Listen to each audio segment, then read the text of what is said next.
नमस्कार, दिन भर की बड़ी खबरों में आपका स्वागत है और मैं हूं श्रुति चौबे आपके साथ। आज इस बुलेटिन में देखेंगे कहां गए तेजस्वी यादव, बीजेपी क्यों ढूंढ रही नेता प्रतिपक्ष को। साथ में देखेंगे पटना के गांधी मैदान को लेकर प्रशासन ने क्या लिया फैसला, युवकों को कैसे होगी परेशानी, जानेंगे हिजाब विवाद में कैसे फंसते जा रहे हैं नीतीश कुमार, मुस्लिम युवती ने क्या लिया फैसला। लेकिन उससे पहले नजर डालते हैं आज की सुर्खियों पर। पाकिस्तान के डॉन शहजाद भट्टी ने दी सीएम नीतीश कुमार को धमकी, कहा मुस्लिम महिला का हिजाब हटाने पर माफी मांगो वरना चीख पुकार मचवा दूंगा। सीएम नीतीश के हिजाब खींचने पर नुसरत ने बिहार छोड़ा, कहा अब नौकरी ज्वाइन नहीं करूंगी, मुझे तकलीफ हुई। मुकेश सहनी की नसीहत को तेज प्रताप यादव ने नकारा, सहनी बोले मुंबई घूम कर आइए, तेज प्रताप ने कहा हम बिहार में ठीक है, छोटा भाई घूम रहा है। आईपीएल ऑक्शन में बिहार के 4 खिलाड़ी बिके, 4 हुए रिटेल। आकाशदीप को केकेआर ने 1 करोड़ में खरीदा, 3 खिलाड़ियों पर 30-30 लाख की लगी बोली। मनरेगा का नाम अब वीबीजी रामजी होगा, भारत में ग्रामीण रोजगार की हकीकत बदलेगी। तो ये थी आज की सुर्खियां, आइए अब खबरों को समझते हैं विस्तार से। मुख्यमंत्री नीतीश कुमार के एक सार्वजनिक कार्यक्रम के दौरान हुआ हिजाब विवाद गर्माते ही जा रहा है। जिस महिला डॉक्टर नुसरत परवीन का उस कार्यक्रम में हिजाब हटाया गया था, उन्होंने अब बिहार सरकार की नौकरी ज्वाइन करने से इनकार कर दिया है। इस फैसले के बाद राजनीति और भी तेज हो गई है। वहीं इस विवाद में पाकिस्तान की भी एंट्री हो गई है। पाकिस्तानी डॉन शहजाद भट्टी ने नीतीश कुमार से माफी मांगने को कहा है। आइए देखिए पूरी खबर। मुख्यमंत्री नीतीश कुमार के एक सार्वजनिक कार्यक्रम के दौरान हुआ हिजाब विवाद गर्माते ही जा रहा है। जिस महिला डॉक्टर नुसरत परवीन का उस कार्यक्रम में हिजाब हटाया गया था, उन्होंने अब बिहार सरकार की नौकरी ज्वाइन नहीं करने का फैसला कर लिया है। इस फैसले के बाद राजनीति और भी तेज हो गई है। नुसरत परवीन के भाई ने एक मीडिया चैनल से बातचीत में बताया कि उनकी बहन इस घटना के बाद से मानसिक रूप से बहुत टूट चुकी हैं। उन्होंने साफ कहा कि नुसरत ने फिलहाल नौकरी नहीं करने का पक्का मन बना लिया है। परिवार उन्हें लगातार समझा रहा है कि अगर गलती किसी और की है तो नुकसान उन्हें क्यों उठाना पड़े। परिजनों का कहना है कि नुसरत ने मेहनत से यह नौकरी पाई है और किसी दूसरे की गलती के वजह से अपना करियर छोड़ना सही नहीं है, लेकिन नुसरत अभी खुद को संभाल नहीं पा रही है। परिवार का यह भी कहना है कि इस घटना के बाद नुसरत खुद को अपमानित और असुरक्षित महसूस कर रही है। जानकारी के मुताबिक नुसरत परवीन को 20 दिसंबर को बिहार सरकार की नौकरी ज्वाइन करनी है। यह नौकरी उनके लिए एक बेहतर और सम्मानजनक भविष्य की शुरुआत है, लेकिन विवाद के बाद उनका भरोसा सिस्टम से उठता हुआ नजर आ रहा है।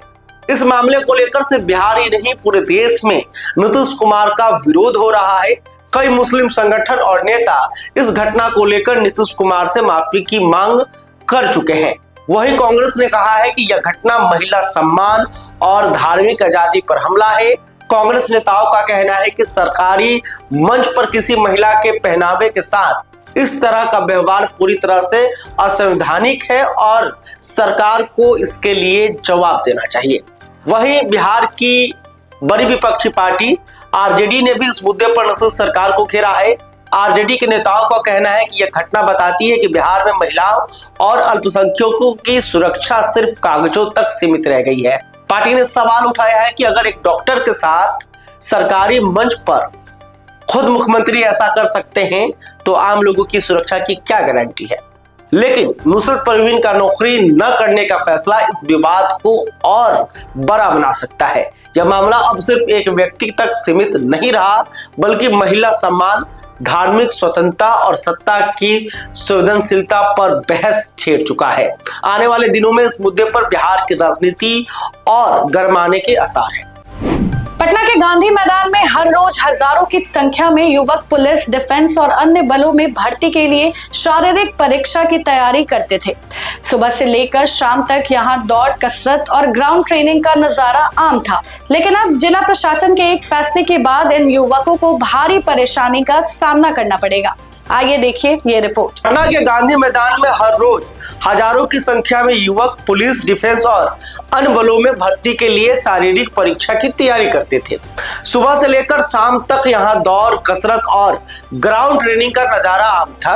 लेकिन अब जिला प्रशासन के एक फैसले के बाद इन युवकों को भारी परेशानी का सामना करना पड़ेगा।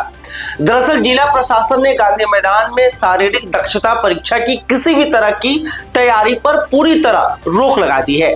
अब न तो दौड़ लगाई जा सकेगी और न ही ग्राउंड ट्रेनिंग या कसरत की अनुमति होगी।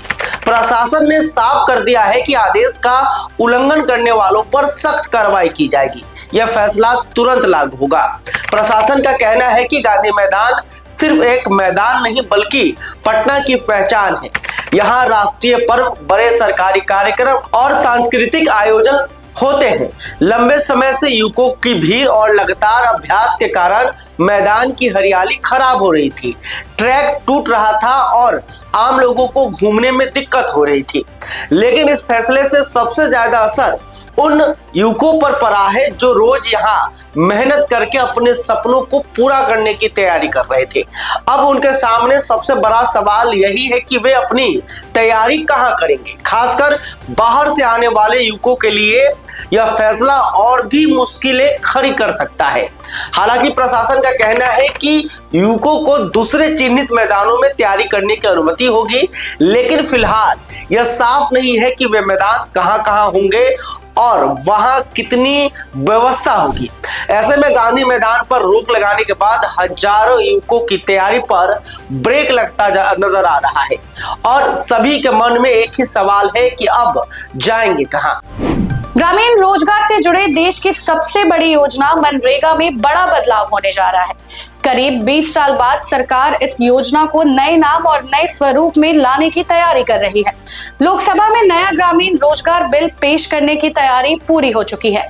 आइए देखते हैं पूरी रिपोर्ट। सरकार मनरेगा की जगह विकसित भारत, गारंटी फॉर रोजगार और आजीविका मिशन ग्रामीण यानी बीबीजी रामजी 2025 लाने जा रही है। इस बिल को आज लोकसभा में पेश किया जा सकता है। मुख्य बदलाव क्या है? पहला, रोजगार गारंटी अब 100 दिन से बढ़ाकर 125 दिन की जाएगी, यानी ग्रामीण परिवारों को 25% अधिक रोजगार के अवसर मिलेंगे। दूसरा बड़ा बदलाव फंडिंग में है। अभी केंद्र सरकार पूरी मजदूरी का खर्च उठाती है, लेकिन अब केंद्र और राज्यों के बीच खर्च बांटा जाएगा। ज्यादातर राज्यों में 60-40 के अनुपात में और पूर्वोत्तर व हिमालयी राज्यों में 90-10 के अनुपात में यह खर्च वहन किया जाएगा। तीसरा महत्वपूर्ण बदलाव, खेती के व्यस्त सीजन में काम पर 60 दिनों तक का ब्रेक लगाया जा सकेगा ताकि किसानों को मजदूर मिल सके। चौथा, मजदूरी का भुगतान अब हर हफ्ते किया जाएगा, पहले यह 15 दिन में होता था। पांचवा, AI आधारित फ्रॉड डिटेक्शन, GPS मॉनिटरिंग, आधार लिंक्ड पेमेंट और डिजिटल गवर्नेंस से पारदर्शिता बढ़ाई जाएगी। सरकार का कहना है कि यह बिल विकसित भारत 2047 के विजन के साथ ग्रामीण रोजगार को जोड़ेगा। 4 प्राथमिकता वाले क्षेत्रों में काम होगा: जल सुरक्षा, ग्रामीण बुनियादी ढांचा, आजीविका और जलवायु लचीलापन। हालांकि विपक्ष ने इस बदलाव की तीखी आलोचना की है। कांग्रेस का कहना है कि महात्मा गांधी के नाम को हटाना अनुचित है। विपक्ष का यह भी आरोप है कि राज्यों पर वित्तीय बोझ बढ़ाया जा रहा है। देखा जाए तो यह बदलाव कागजों पर काफी महत्वाकांक्षी दिखता है। 125 दिन की गारंटी और डिजिटल पारदर्शिता सकारात्मक कदम है, लेकिन कुछ सवाल अहम हैं। क्या राज्य सरकारें वित्तीय बोझ उठा पाएंगी, खासकर जब कई राज्य पहले से ही आर्थिक दबाव में हैं? खेती के सीजन में 60 दिन का ब्रेक, क्या यह उन मजदूरों के लिए मुश्किल नहीं होगा जो पूरी तरह मनरेगा पर निर्भर हैं? और सबसे बड़ा सवाल, पिछले 20 सालों में मनरेगा में देरी से भुगतान और फंड की कमी की जो शिकायतें रही हैं, क्या नया ढांचा इन्हें दूर कर पाएगा? नाम बदलने से ज्यादा जरूरी है जमीनी स्तर पर बेहतर क्रियान्वयन। ग्रामीण भारत के करोड़ों मजदूरों के लिए यह सिर्फ एक योजना नहीं, जीवन रेखा है। तो ये थी आज की बड़ी खबरें। आइए अब बाकी की खबरों को देखते हैं फटाफट। मुख्यमंत्री नीतीश कुमार आज पटना से गयाजी पहुंचे हैं। गयाजी में मुख्यमंत्री कई जिलाधिकारी, विभागों के प्रमुख और अन्य बड़े अधिकारियों के साथ बड़ी हाई लेवल बैठक करेंगे, जिसमें जिले में विकास मॉडल और चल रहे विकास कार्यों पर विस्तार से चर्चा होगी। बिहार भाजपा ने तेजस्वी यादव को लापता बताया है। सोशल मीडिया पर पोस्टर जारी कर उनका मजाक उड़ाया है। विपक्षी नेता लंबे समय तक बिहार से बाहर है। राजनीतिक हलचलों में सवाल खड़े हो गए हैं। बिहार में सरकारी स्कूलों की बदहाल बुनियाद सुविधाओं को सुधारने के लिए राज्य सरकार ने नई पहल शुरू की है। जिन विद्यालयों में चारदीवारी और पीने के पानी का व्यवस्था नहीं है, उनकी सूची तलब की गई है। बिहार सरकार ने बेतिया राज्य की जमीन पर अपना अधिकार स्थापित करने की प्रक्रिया को तेज कर दिया है।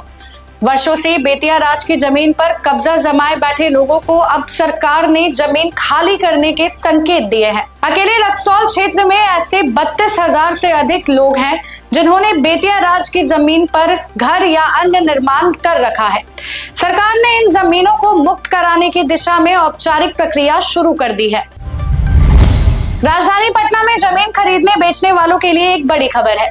शहर में जमीन की कीमत अब 3 गुना नहीं बल्कि 4 गुना तक बढ़ने जा रही है। जिला निबंधन कार्यालय की ओर से तैयार प्रस्ताव के मुताबिक अटल पथ, गोला रोड और नहर रोड के किनारे स्थित व्यावसायिक जमीन की सर्कल रेट 4 गुना तक बढ़ाने की योजना है। बिहार में वर्ष 2026 में होने वाले पंचायत चुनाव में बड़ा बदलाव आरक्षण व्यवस्था को लेकर होगा। पंचायती राज अधिनियम के प्रावधानों के अनुसार आरक्षित सीटों का रोस्टर बदला जाएगा, जिससे राज्य की सभी पंचायत स्तर की आरक्षित सीटों में बदलाव तय है। आईपीएल ऑक्शन में बिहार के 4 खिलाड़ियों पर टीमों ने बोली लगाई। रोहतास के तेज गेंदबाज आकाशदीप को केकेआर ने 1 करोड़ रुपए में खरीदा, जिससे वे सबसे महंगे खिलाड़ी बने। पूर्णिया सांसद पप्पू यादव के बेटे सार्थक रंजन को भी केकेआर ने 30 लाख रुपए में अपने साथ जोड़ा। इसके अलावा सुपौल के मोहम्मद इजहार और गोपालगंज के साबिक हुसैन को भी आईपीएल टीमों ने खरीद लिया है। बक्सर जिले के खिलाड़ियों और खेल प्रेमियों के लिए एक बड़ा सपना अब सच होने जा रहा है। मुख्यमंत्री की घोषणा के बाद जिले के प्रसिद्ध आईटीआई मैदान पर लगभग 44 करोड़ की लागत से एक आधुनिक राज्य स्तरीय स्टेडियम का निर्माण होने जा रहा है, जो बक्सर को खेल पर्यटन का नया केंद्र बना सकता है। दरभंगा एयरपोर्ट पर अब रात में भी विमानों की आवाजाही हो पाएगी। दरभंगा एयरपोर्ट पर नाइट लैंडिंग की सुविधा जल्द ही मिलने जा रही है। इस काम में आ रही सारी बाधाओं को दूर कर लिया गया है। इस काम में सबसे बड़ी बाधा जल संसाधन विभाग के एनओसी ने दूर कर दिया है। इस वजह से कई निर्माण कार्य रुके थे। बिहार के कई जिलों में घना कोहरा छाया हुआ है और ठंड लगातार बढ़ रही है। समस्तीपुर में न्यूनतम तापमान 9 डिग्री सेल्सियस रिकॉर्ड किया गया है। मौसम विभाग के मुताबिक 19 दिसंबर के बाद ठंड और तेज होगी, जबकि 22 दिसंबर से कोल्ड वेव जैसी स्थिति बन सकती है। लोगों को खास तौर पर सुबह शाम सावधानी बरतने की सलाह दी गई है। फिलहाल के लिए बस इतना ही। बाकी की अपडेट्स के लिए बने रहें बिहार न्यूज टुडे के साथ। तब तक के लिए धन्यवाद।